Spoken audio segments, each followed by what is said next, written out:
Hey everyone, tonight we're drifting back to a time before indoor plumbing, before scented candles, before that one suspicious public bathroom stall at the gas station.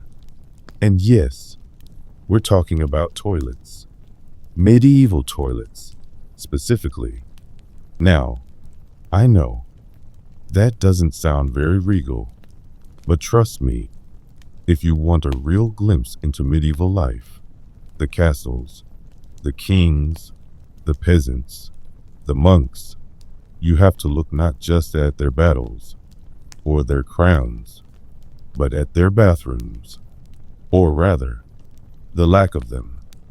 Because for most of medieval history, dealing with waste was a bit of a creative exercise. So, if you're already cozy in bed, maybe with a blanket pulled up, just let your mind wander gently to the flicker of a torch-lit castle hallway, and the faint, not so charming smell coming from somewhere nearby. Medieval sanitation was, shall we say, enthusiastic but ineffective. Castles often had what were politely called guardrobes. That sounds elegant, doesn't it? Almost like a wardrobe. But no, a guardrobe was essentially a wooden seat with a hole in it, built directly into the castle wall. Waste would then drop down a chute, ideally into a moat, or onto some very unlucky patch of earth below. The theory was simple: out of sight, out of mind. The practice, however, was less than hygienic because of course it was. Waste piling up at the castle base didn't just vanish like magic, and unless there was a diligent servant, often a gong farmer, which was the unfortunate title of medieval coop scooper, the stench was a permanent feature of castle life. And yes, there were gong farmers, men hired specifically to shovel out the waste pits when they became too full. It was one of the worst jobs in Europe. They were paid decently for it. Someone had to take on the aroma. But still, imagine explaining that at a medieval job fair. Knight, cook, gong farmer. A hard choice. Let's drift over to monasteries for a moment. Monks had their own communal toilet blocks, sometimes called rear d'orders. The idea was to line up a series of wooden seats over a running stream of water, almost like an early version of a flush system. Monks would sit side by side, silently, in contemplation. And yes, that was considered part of their daily life. Quiet prayer, chanting, gardening, and then synchronized bathroom breaks. Not exactly the scene painted in stained glass windows, but there it is. Of course, peasants didn't have guardrobes or running streams. They had chamber pots, small bowls kept in the home, emptied whenever convenient, or whenever the smell became unbearable. And emptying usually meant tossing it into the street. There were no sewers, no neat underground systems, just the charming cry of Godaloo in cities like Edinburgh, which was a polite warning before someone dumped the contents of a chamber pot out the upstairs window. Naturally, that didn't prevent accidents. You can picture some poor merchant walking along, distracted, only to find himself redecorated. And yes, this was a real, daily hazard of medieval city life. Streets already smelled of livestock, mud, smoke, and fish. Adding chamber pots made them into a sort of perfume of medieval existence, not recommended for modern times. Now, let's peek at the royals again. Kings and queens were not immune to these problems. Even the mighty monarchs of England had guardrobes attached to their chambers. Edward I, for example, had an entire network of them in his castles. Some were even designed with ventilation shafts to reduce the smell, which tells you immediately the smell was bad enough that architects had to get creative. Imagine designing a fortress to withstand sieges, arrows, battering rams, and also the daily assault of human waste. And of course, sometimes guardrobes became security weaknesses. There are stories of soldiers sneaking into castles by crawling up the waste chutes. Yes, people really did that. It was rare, but the fact that it happened even once is horrifying enough. Imagine being the guard on duty, watching a man emerge from the toilet chute mid-siege. Not exactly the most heroic entrance into battle. Now, here's a little detail I find amusing. The word guardrobe also meant wardrobe because people sometimes hung their clothes there. Why? Because they believed the foul smell would drive away moths and lice. That's right. In an age without mothballs, the next best thing was storing your best tunic next to the castle toilet. And oddly enough, it worked. Clothes left in guardrobes were less likely to be infested. A small price to pay for fashion. By the late Middle Ages, wealthier towns started experimenting with public latrines. Some were surprisingly elaborate. In Paris, for example, there were public facilities with running water. In London, the city eventually built a massive latrine block over the Thames, called the Longhouse. It had 50 seats. 50, which, depending on how you feel about privacy, is either an efficient civic service or a complete nightmare. And the Thames, of course, became an open sewer. The waste all went straight into the river, which people also used for drinking water. You don't need to be a doctor to guess the outcome. Diseases like dysentery and cholera were rampant, but at the time, people didn't fully understand germs. The best advice they could give was to carry a posy of flowers to mask the stench, or walk quickly past the worst-smelling alleys. Now, while we're drifting gently through the past, let's talk about the Black Death. Sanitation played a role, though not in the way people first imagined. The plague spread mostly through fleas and rats, but medieval people blamed the air, the miasma.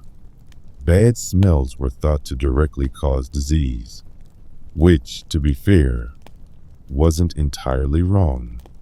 Living in streets coated in waste was unhealthy for many reasons, but instead of cleaning up, they often just burned incense or carried herbs, because naturally, instead of removing the waste, they just made it smell slightly nicer. And if you're wondering about toilet paper, it didn't exist, at least not as we know it. Medieval Europeans used whatever was handy: straw, grass, moss, even sheep's wool for the wealthy. In the absence of materials, the left hand often did the job, which is one reason the left hand carried a certain stigma in many cultures. To this day, some traditions still avoid using the left hand for eating, and you can probably see why. It's also worth noting that medieval medical writers had strong opinions on waste. Some believed that holding it in was dangerous to health, while others insisted that overusing the privy weakened the body. You couldn't win. If you went too often, you were frail.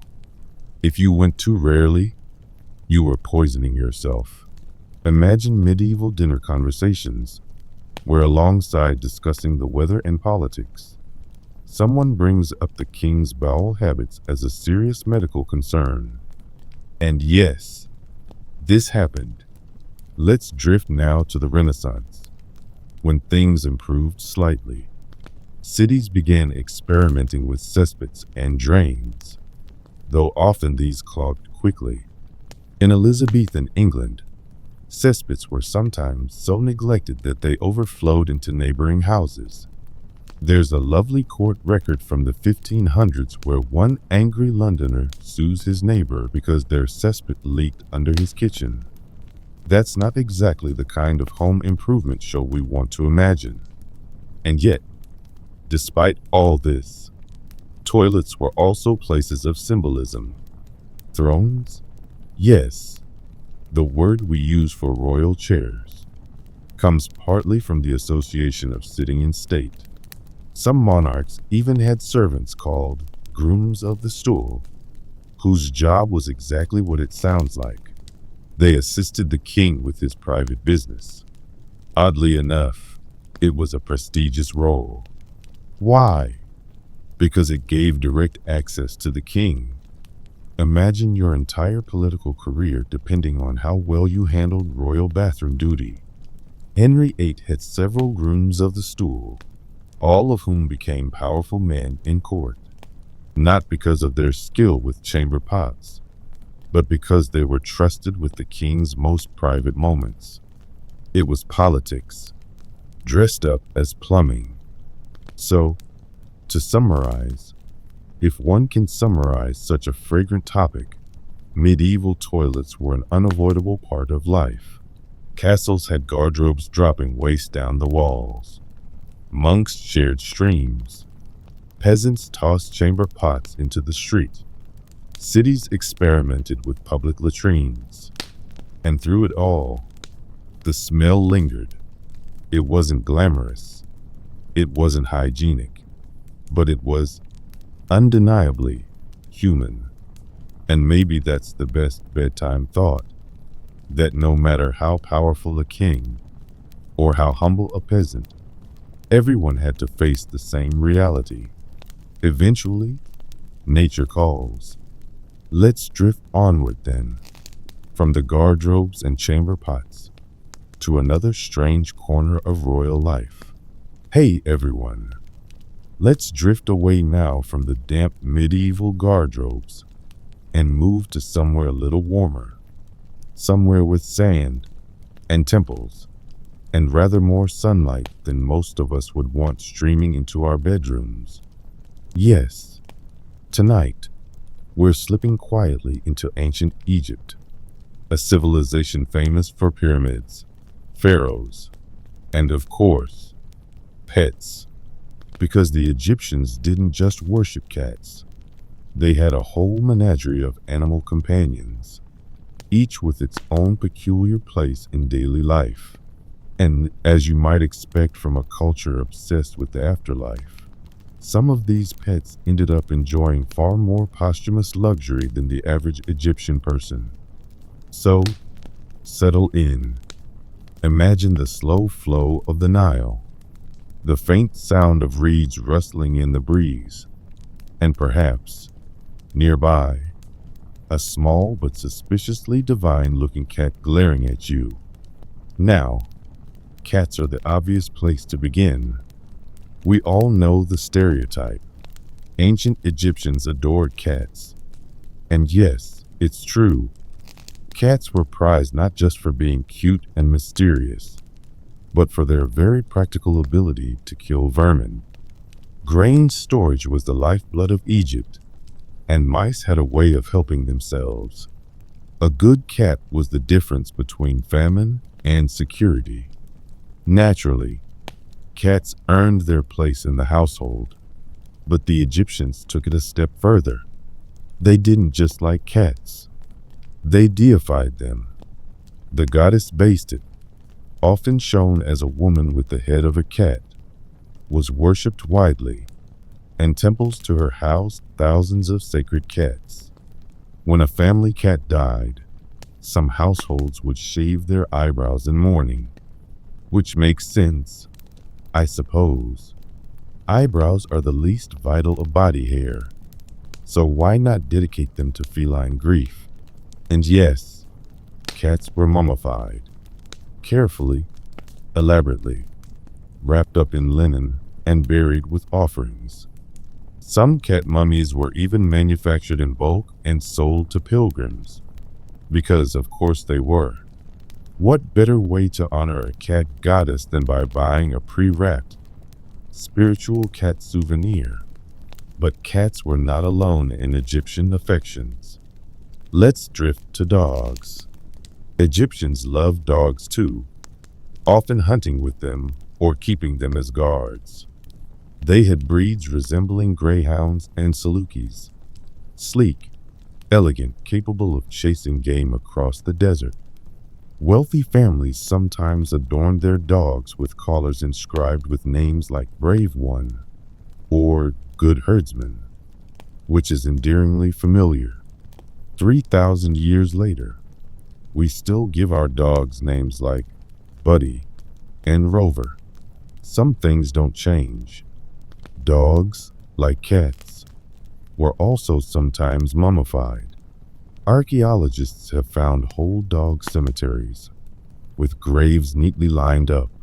Clearly, Egyptians saw dogs as more than tools. They were companions, remembered with affection, and possibly with slightly less eyebrow shaving. Then we have the monkeys. Yes, Egyptians kept monkeys, baboons, and macaques, usually imported from Nubia or further south. Now, if you're imagining a cozy household scene with a baboon curled up by the fire, let's pause. Baboons are not exactly low-maintenance pets. They are strong, unpredictable, and have the social subtlety of a drunk uncle at a wedding. Yet the Egyptians adored them. Some temples kept sacred baboons, believed to represent Thoth, the god of wisdom. In art, baboons appear sitting upright, sometimes with writing tools, which is a lovely thought. A baboon, diligently recording accounts. In reality, they were more likely stealing figs or terrorizing servants. There's even evidence of baboons being trained to fetch and carry. Some were depicted with little leashes, suggesting they were walked like dogs, which makes me wonder who exactly was walking whom. Because if you've ever seen a baboon, you know, they don't really do obedient strolls. And yes, they too were mummified, because of course they were. Cats, dogs, baboons, if it moved and breathed. There was probably a linen-wrapped version somewhere in Egypt. Now, let's talk about crocodiles. Not your average household pet, unless you live dangerously. But the Egyptians revered Sobek, the crocodile god, and in his temples they kept live crocodiles as sacred animals. These were often pampered creatures, fed regularly, sometimes even adorned with jewelry. Imagine a crocodile with a gold bracelet, because apparently nothing says divine like decorating a 15-foot reptile with bling. When these sacred crocodiles died, they too were mummified. Some of the largest crocodile mummies discovered are over 13 feet long, wrapped carefully in linen, sometimes with baby crocodiles tucked inside. Yes, mummified crocodile nesting dolls. A truly charming image. Of course, keeping a live crocodile in a temple courtyard must have been nerve-wracking. You can picture the priests nervously edging around, offering food, while silently hoping Sobek wouldn't decide to express divine displeasure by biting off a leg. And then, the birds. Egyptians kept falcons and hawks, often for hunting, but also as sacred animals linked to the god Horus. Wealthy nobles might have falconries, just as medieval Europeans later did. The birds were trained to swoop down on prey, while their owners looked on with pride. But Egyptians also adored ibises, elegant, long-beaked birds linked to Thoth. Millions, yes millions, of ibis mummies have been found, which suggests that breeding and mummifying ibises was practically an industry. Picture farms full of ibises, carefully tended, destined for religious offerings. It's the sort of detail that reminds us, even in the afterlife economy, someone was working overtime. But not all pets were sacred. Some were just whimsical. Wealthy Egyptians occasionally kept gazelles or antelopes, tethered in courtyards. Others favored exotic animals, like lions, leopards, or even cheetahs. Yes, cheetahs. They were trained to hunt, much like dogs, sprinting after game in the desert, which sounds impressive, but also faintly disastrous. Imagine bringing your cheetah into the dining room by mistake. Not exactly the kind of lap cat you want knocking over the pottery. Children, too, had pets. Dolls made of wood and cloth often had animal figures alongside them, showing that even in play, animals were part of Egyptian life. Small monkeys, tame birds, even tiny turtles could be companions for a child. And if the pet died, well, in Egypt, that was never the end. It could be mummified, buried with care, and maybe even join its owner in the afterlife. Egyptians imagined eternity as a kind of perfected version of earthly life. And what's a perfect eternity without your favorite cat or dog trotting along beside you? Of course, not every Egyptian adored animals. Some texts complain about monkeys being nuisances or cats stealing food. Practical frustrations endured. But overall, the affection is clear. Tomb paintings show families sitting with their pets at their feet. Collars, toys, feeding bowls, all the quiet traces of domestic life. And through it all, the Egyptians seemed to believe that animals connected humans to the divine. Each species reflected a god or a cosmic principle. Cats embodied grace, dogs loyalty, crocodiles power, baboons, perhaps, wisdom, or at least the attempt at wisdom. By surrounding themselves with these creatures, Egyptians felt closer to the mysteries of the universe. So, the next time you glance at a cat stretching lazily on the sofa, or a dog staring at you with an earned confidence, remember, you're in a very old tradition. The Egyptians were there first, worshiping, pampering, and, yes, wrapping their pets in linen.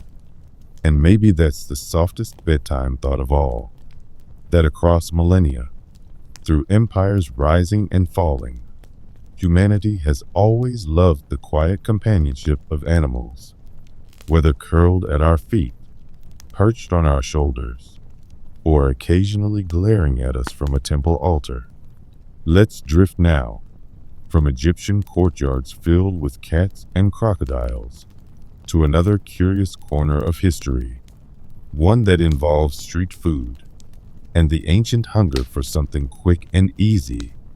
Hey everyone, we've wandered through medieval gardrobes, we've lingered with Egyptian pets, and now let's float gently toward a more appetizing topic: food, or at least food that was appetizing if you happened to be a busy Roman about 2,000 years ago. Because believe it or not, the ancient Romans invented their own version of fast food. Not golden arches, not cardboard pizza boxes, but something surprisingly similar in spirit. A quick, cheap meal grabbed on the go, often eaten standing up, surrounded by the noise and chaos of a crowded city. So, if you're already cozy under the blankets, imagine you're strolling down a Roman street, stone paving underfoot, tall apartment blocks looming overhead, the chatter of vendors in the air, and tucked into almost every corner, a little shop with steaming pots of food, ready to be ladled out to the next hungry customer. These shops were called thermopolia, which sounds fancy, but really just means places where hot things are sold. They were the ancient equivalent of street food stalls or diners. And for most Romans, especially the poor, crammed into insulae or apartment buildings, they were essential because cooking at home wasn't really an option for the majority. Apartments were small, crowded, and often lacked kitchens. Lighting a fire indoors was dangerous. So instead of whipping up pasta and wine in their own flats, most Romans simply stepped outside and bought ready-made meals. A city like Pompeii had dozens of these thermopolia scattered through the streets, some on every block. What did they serve? Well, don't expect cheeseburgers. Roman fast food was a mix of stews, bread, beans, porridge, sausages, fish, olives, basically whatever could be cooked in bulk and kept hot. Clay jars, called dolia, were set into counters, filled with steaming food. Customers could walk up, point at what they wanted, and have it ladled out into a bowl.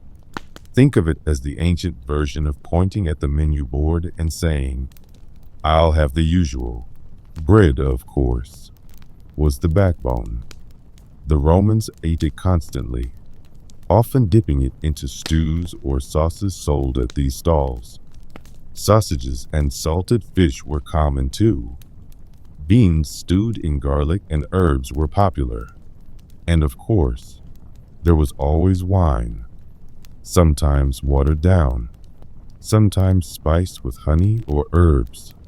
And no, they didn't serve it in disposable cups with plastic lids, clay mugs, or just straight from the jug. If you were wealthy, you might look down on thermopolia. They were noisy, smoky, and filled with the lower classes. Writers like Seneca sniffed at them, complaining about the chatter and the clatter. But for most people, they were the heart of daily life. Imagine a city without home kitchens. Everyone poured into the streets at mealtime. Food stalls weren't a luxury. They were survival. And of course, not all of it was sanitary. Rome was not known for its hygiene. Despite the aqueducts and baths, food could be spoiled, wine watered down, meat of dubious origin. But it was hot, cheap, and fast, which, to be fair, still describes most fast food today. Now, let's drift for a moment to Pompeii, that snapshot of Roman life frozen in ash. Archaeologists there have uncovered thermopolia with colorful frescoes painted on the counters. Chickens, ducks, jars of wine, even dogs, decorations to advertise what was being sold. Almost like the ancient version of a neon sign. Instead of a glowing burger in the window, you had a painted goose. Some counters even had graffiti carved into them. Little notes left by customers. One Pompeian scrawled, "I was here with my girlfriend," which proves that even in the ancient world, people couldn't resist carving their romantic updates into public property. One popular snack? Poles, a kind of porridge made from grains, beans, and whatever flavorings were on hand. Cheap, filling, endlessly customizable. It was basically the Roman version of fast oatmeal, though probably with a bit more fish sauce. And speaking of fish sauce, garum was everywhere. Romans poured it over almost everything. Imagine fermented anchovies left in the sun until they liquefy. Then imagine it bottled and sold as a delicacy. That was garum. Yes, it smelled. Yes, it was salty. And yes, Romans adored it. Thermopolia sold food swimming in garum. Rich households had private stocks of expensive versions, aged like fine wine. Today, we might hesitate at the idea of spooning fermented fish juice over breakfast, but to Romans, it was the ketchup of the empire. Now, Roman fast food wasn't just about eating, it was social. People gathered at these counters, leaned on them, gossiped, argued, maybe placed a bet or two on the next chariot race. For many, it was the only real dining room they had, a community kitchen, where the city itself became your restaurant. And if you were in a hurry, well, the stall was quick. A scoop of stew, a hunk of bread, and you were back on your way. Students rushing to lessons, laborers heading to the forum, soldiers stopping off for a bite before their shift. The rhythm of Rome ran on the fuel of cheap street food. Some emperors frowned on all this. Augustus, the great moral reformer, tried to encourage family meals at home, even among the poor. But reality was stronger than policy. Fires were too risky, apartments too cramped. And so, despite imperial disapproval, the thermopolia thrived.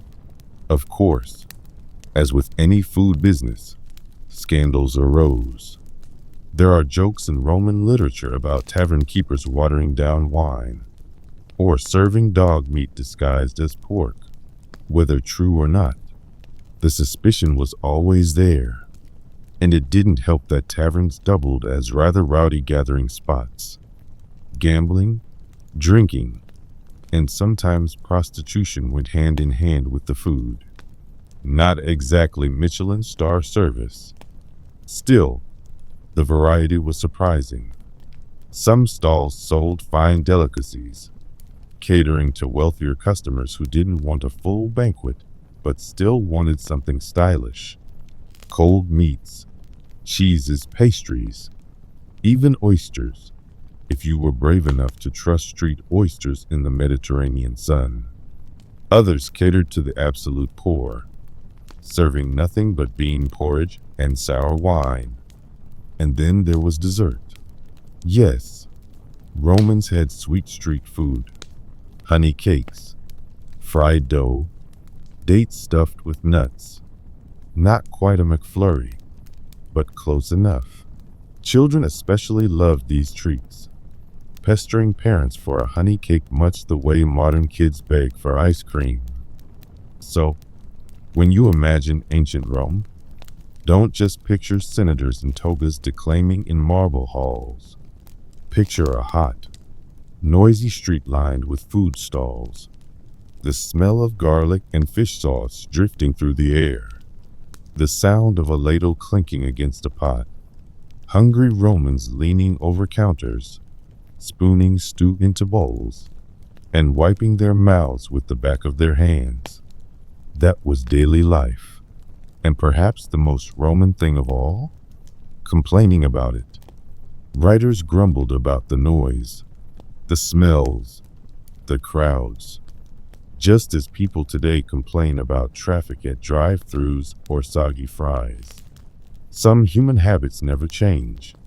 So, the next time you grab a late-night slice of pizza or a bag of fries, remember, you're standing in a very long line of history.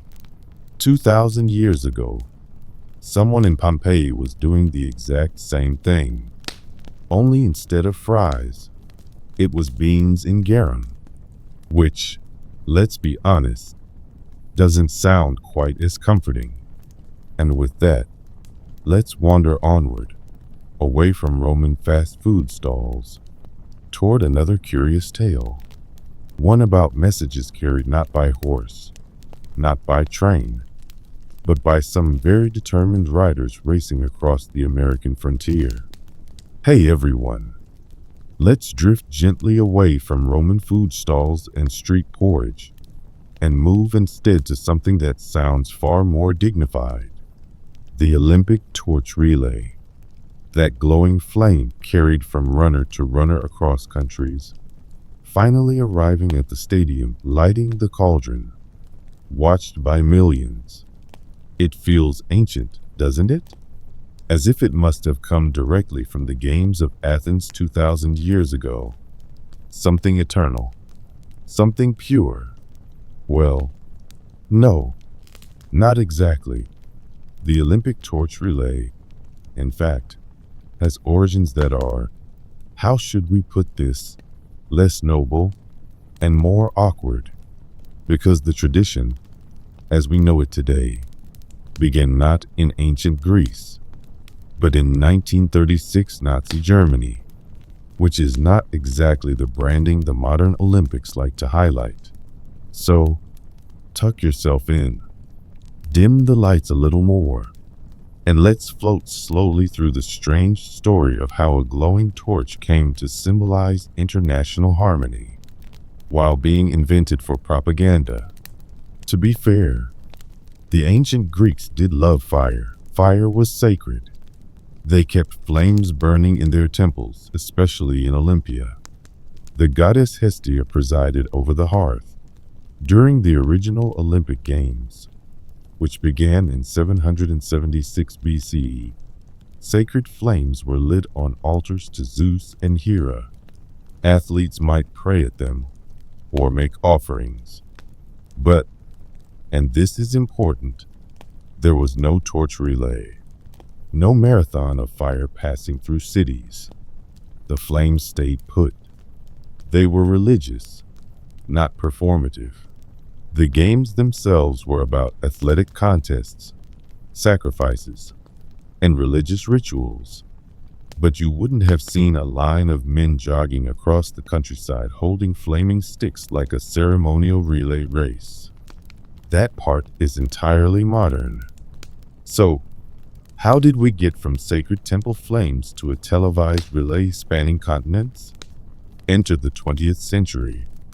The modern Olympic revival began in 1896 with Pierre de Coubertin and his dream of international athletic brotherhood. For the first few decades, the games were small, a little disorganized, sometimes bordering on chaotic. But by the 1930s, the event had grown into a global spectacle, and in 1936, the Olympics were set to take place in Berlin. The German government saw an opportunity. They wanted to showcase their regime as powerful, modern, and rooted in ancient tradition, which is where the idea of the torch relay comes in. The plan was devised by Karl Diem, a German sports official.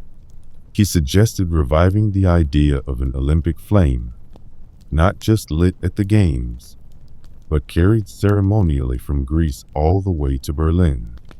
The Nazis loved the symbolism. A fire born in ancient Greece, carried by strong young athletes, finally arriving in Germany. A direct link, they claimed, between the glory of antiquity and their own supposed destiny. And so, in the summer of 1936, the very first modern Olympic torch relay was staged. Torches were lit in Olympia, Greece, and then passed by relay runners across several countries, through Bulgaria, Yugoslavia, Hungary, Austria, Czechoslovakia, before finally arriving in Berlin. Over 3,000 runners took part. Each carried the flame for about a kilometer before handing it off to the next. The whole thing was filmed, of course, by Leni Riefenstahl, the regime's chief propagandist.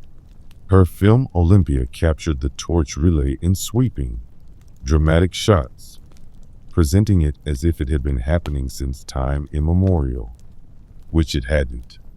But by the time the footage spread worldwide, the association was cemented. People saw the torch relay and assumed it was an ancient tradition because it looked ancient. It felt ancient. Now, let's drift for a moment into the details. The torches themselves were specially designed, with magnesium fuel to ensure they stayed lit in wind and rain. Engineers worked carefully to make sure the flame wouldn't sputter out halfway across Europe, because nothing ruins the solemnity of a world historic moment like an athlete jogging into a crowd carrying a smoking stick. And the runners? They were carefully chosen to look the part. Young, fit, photogenic, symbols of vitality. The entire event was less about sport and more about theater. It worked. The relay was a hit. By the time the flame reached Berlin, the idea of a sacred fire connecting Greece to modern athletes seemed natural, inevitable. And from then on, the Olympic flame became a permanent feature of the Games. The irony, of course, is that the torch relay is now marketed as a symbol of peace and unity. Each Games features a dramatic journey of the flame, traveling across continents, sometimes even by boat or plane. In 2000, it crossed underwater at the Great Barrier Reef. In 2008, it was carried to the summit of Mount Everest, none of which has anything to do with ancient Greece, all of which has everything to do with spectacle. But the Nazi origins are usually glossed over. Understandably, it's not exactly the kind of history that makes for cheerful marketing campaigns. Yet it's true. The torch relay we take for granted was invented in the 1930s as a piece of propaganda and only later rebranded as tradition. And yet, perhaps there's something comforting about that. Traditions don't have to be truly ancient to feel meaningful. Humans are good at creating rituals, weaving stories, and convincing ourselves that something is eternal. The torch relay might be less than a century old, but it has become, for many, a symbol of continuity, of connection, of light. It's also a reminder that history is rarely as old as we think. Scratch beneath the surface of timeless customs, and often you find a surprisingly recent invention, sometimes for noble reasons, sometimes less so. So, the next time you see that flame carried into a stadium, glowing proudly in front of a cheering crowd, you can remember both sides of the story. The beauty of the ritual, and the odd, uncomfortable origins, a mix of ancient symbolism and modern politics, all wrapped up in a very persistent fire. And now, let's drift onward again, leaving the stadium lights behind. From the carefully staged relay races of the 20th century, we'll wander into a softer, stranger corner of royal history, where dynasties tied themselves into knots, sometimes literally, through inbreeding. Hey there, you're still awake? That's okay. Tonight's story will definitely make you feel grateful for modern dating apps. Because while today people might worry about swiping left or right, centuries ago, Europe's monarchs didn't swipe at all. They recycled, over and over again.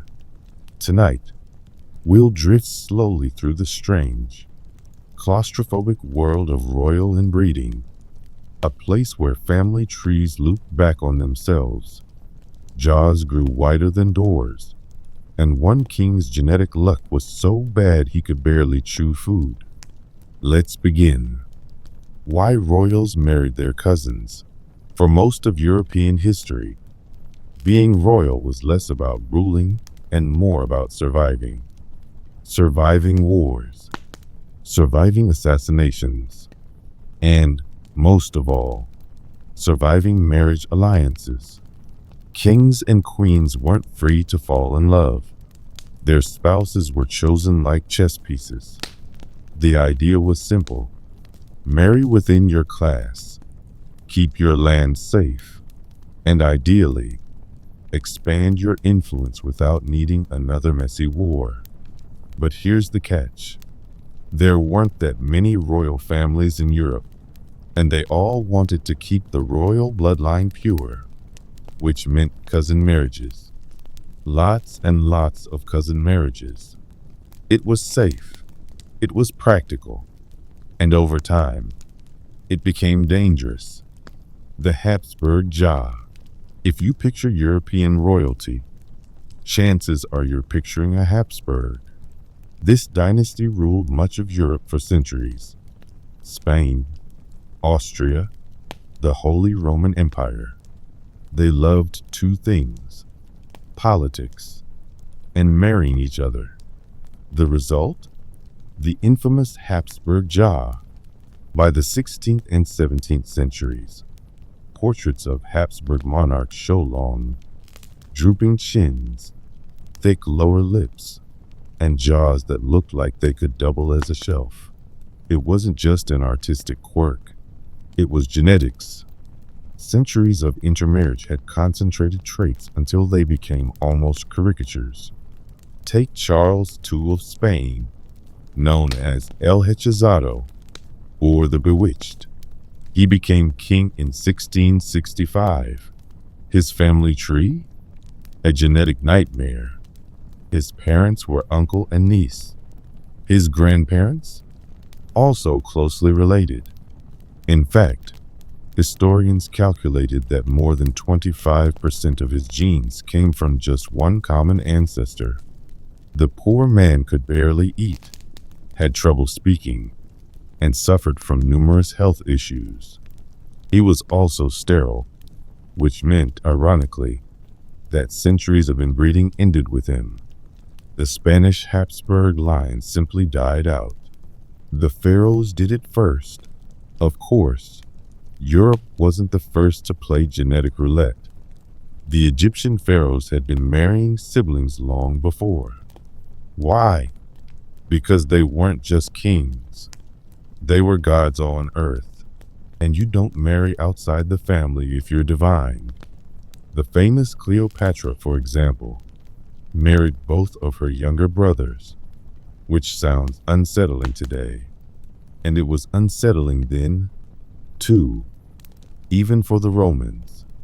This tradition produced dynasties that looked impressive in stone, but often carried hidden weaknesses. Still, for centuries, Egyptians accepted it as the natural order of things, the gods keeping their bloodline pure, even at the cost of genetic diversity. The Habsburgs weren't alone. Other European monarchies dipped into the family pool as well. The Portuguese royal family often married their Spanish cousins. The French Bourbons liked to keep things close, too. Even the British royals weren't immune, though they tended to spread out a bit more, eventually mixing in German bloodlines like the House of Hanover. And if you've ever wondered why hemophilia, the so-called royal disease, spread across 19th century Europe, that's why. Queen Victoria of Britain carried the gene, and through careful cousin marriages, it popped up in Spain, Russia, and Germany. Tsar Nicholas II's son, Alexei, suffered terribly from it, which led his desperate parents to put faith in a certain monk named Rasputin. And well, that's another story for another night. Why it finally stopped. Eventually, even royals realized that too much cousin marrying was a bad idea. By the 19th and 20th centuries, science started catching up with tradition. Doctors began to point out the risks of genetic disorders, and political landscapes changed. Marrying a cousin in another country wasn't as important when diplomacy was handled by treaties instead of weddings. Today, while some royals still marry within aristocracy, it's much less strict. Britain's Prince William married a commoner, Kate Middleton. Spain's King Philippe married a journalist. Even kings, it seems, realized the family reunion buffet wasn't the best place to shop for spouses. The takeaway: So, the next time someone says, they don't make kings and queens like they used to, you can nod and agree. Because no, they really don't. We no longer live in a world where a monarch is expected to marry their niece, or where an entire empire rests on a chin shaped like a meat cleaver. Instead, we live in a world where history reminds us just how fragile bloodlines can be, and how strange tradition looks when taken too far. So now, as you close your eyes, imagine a royal banquet hall, the glittering crowns, the golden goblets, the long tables filled with jewels, silks, and carefully roasted meats. And at the head of the table, a king with a jaw so heavy he can hardly chew, a dynasty built on cousins, a legacy built on repetition. And yet, through all the genetic missteps and dynastic dead ends, history carried on. Somehow, the world survived. Sleep well, because at least you're not at risk of marrying your uncle.